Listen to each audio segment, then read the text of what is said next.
Hey guys. First and foremost, I want to say, how you doing? I like doing these because I want to expand both my YouTube and my TikTok channel, just doing more stuff. So literally, this being on my TikTok is just like an added, but it's really for my YouTube. So, hey YouTube, what's going on? I did a thing today. Today I did a thing. I was so hyped this morning. Well, first and foremost, I am somebody that my thoughts in the morning, like first thing in the morning, is like a big thing for me. I like to wake up, and usually that around that time, like when I wake up 4:30 a.m., sometimes even 3:30 a.m., I have my most creative ideas. And I'm in a phase of my life where it's like I need to be the level of success that I feel like I deserve. I don't need to be famous. I don't need to be rich. I do want to be beyond comfortable, because when you get too comfortable, you start to get comfortable. So, I want my life to be worth living. I went through a lot, and I feel like as much as I feel like life owes me something, girl, ain't nobody gonna give you nothing. You have to get it out the mud. So again, early in the morning, I get my creative ideas. I like to do stuff, but it's bothersome when I'm going through stuff, because first thing in the morning, I'll be thinking about the shit that I'm going through. I'll be trying to clear my energy from it, but then I'll come back around to it, especially when it has to do with people, because I am somebody that lets a lot of stuff slide. And it's mainly because I don't find myself being bothered by a lot, because I'm one of those people where I am cool on my own. So I'm one of those like, oh, okay, we get into a fight. Well, I'll let you have your moment, because to be honest, I got other shit going on. I have other things I can attend to. I'm not going to trip about it. But at the same time, if you ever wanted to come back and say, hey, listen, I'm sorry, I'm open to that too, because people are people. It's not me to decide why this person's in my life, or, to determine how somebody should act while they're going through certain things. But it's not for me to have to deal with it. So I'm a big, firm believer in that. However, specifically, I had a situation with my sister-in-law. I don't have a lot of friends, and it's not on purpose. Part of it is because I be on a different level. Like I said, I'm trying to be successful. And there's a lot of women, even on this path, and I always mention it, no shade, no tea.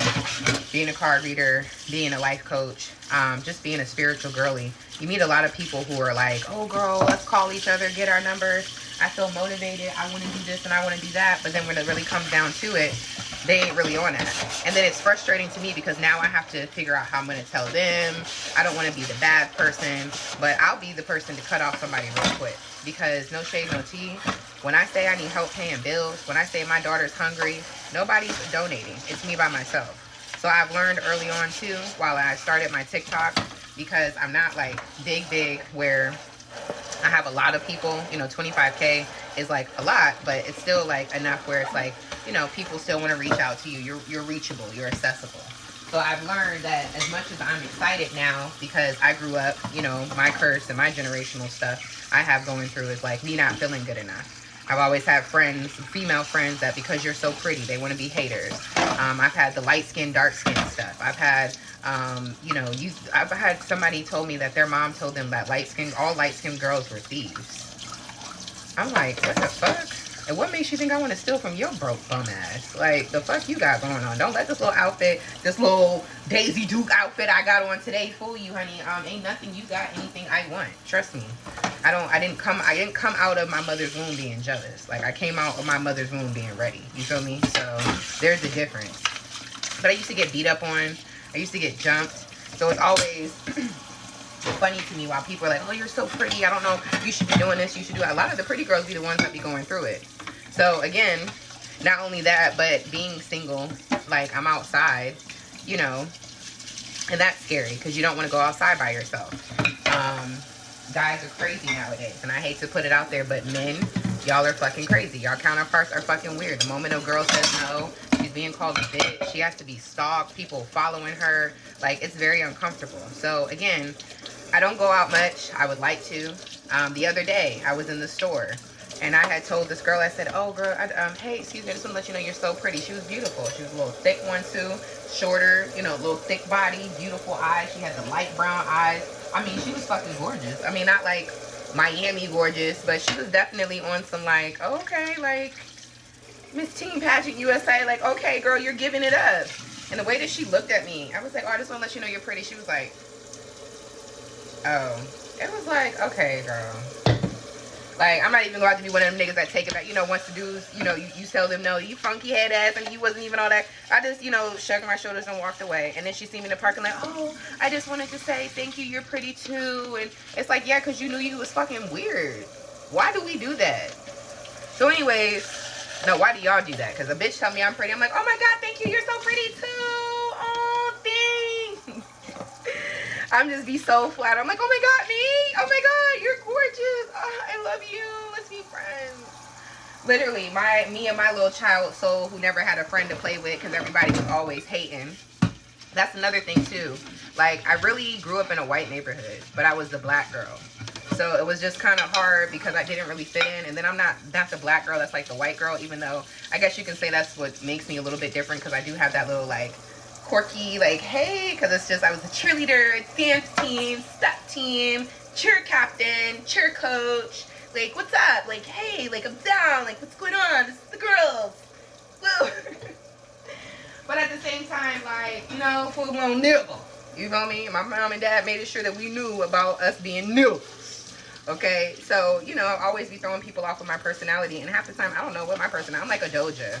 I'm like a Doja mixed with sometimes like a Nicki. I'm talking about personality-wise. Not how they are as like real people. But like how they are like just futuristic, do whatever. You know, anywho. All of that to say, it's hard to find people that be on the same wavelength. So my sister-in-law, we used to be on the same wavelength with each other. Over the years, it kind of just got distant. I can't really tell you why, but we would always come back. And I would always, you know, let her know, hey, listen, I love you down, but the type of friend that you are, I don't feel like you show up for me. I don't really feel like you're really there for me.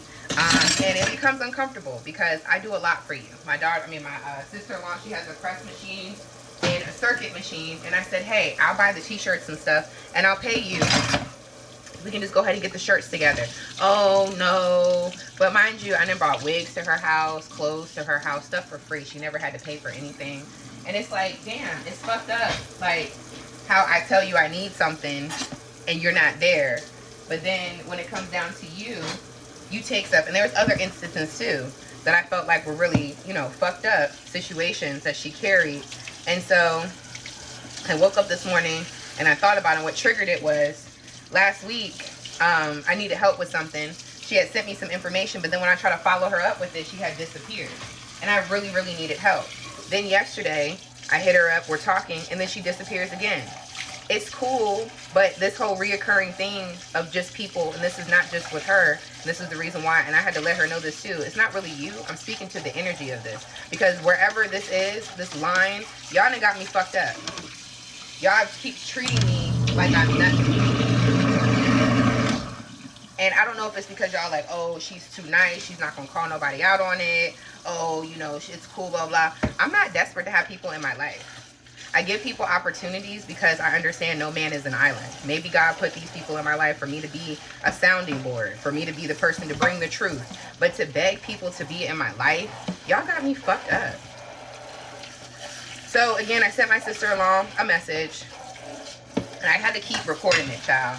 I had to go for a walk this morning, 6 o'clock in the morning, and, you know, really trying to get the steam off because I just, as I'm thinking about it, just getting more and more, like, frustrated because it's like, we shouldn't have to take it here. We're sisters. You know what I mean? And then on top of that, they have 8 kids. I only have, you know, my son who's 18, and then I have my daughter. Sorry, I had just did my hair. And I have my daughter. It's frustrating because, you know, there's plenty of times where I'm like, I want my kids to hang out with your kids. You know, obviously they're cousins and stuff. But it's always, I got to come to your house. I got to do stuff. Like, I'm tired of that. I'm tired of always doing shit for motherfuckers. I'm tired of having to show up. So, anywho, like I said, I sent her a voice memo. I tried to keep it cute. It got escalated. But this was like my breaking up finally with the last person in my family because I already sent, you know, messages to my parents. I already sent messages to, you know, my little brother. My older brother got messages too from the message that I sent to my sister-in-law because even with him, hold on, it'd be like, I send you messages, you don't respond. I send you Happy Father's Day and bring gifts and stuff. Oh, you all ears. You all, want to have conversation. The shit just be feeling fucked up. So, anyways, that's what I did today.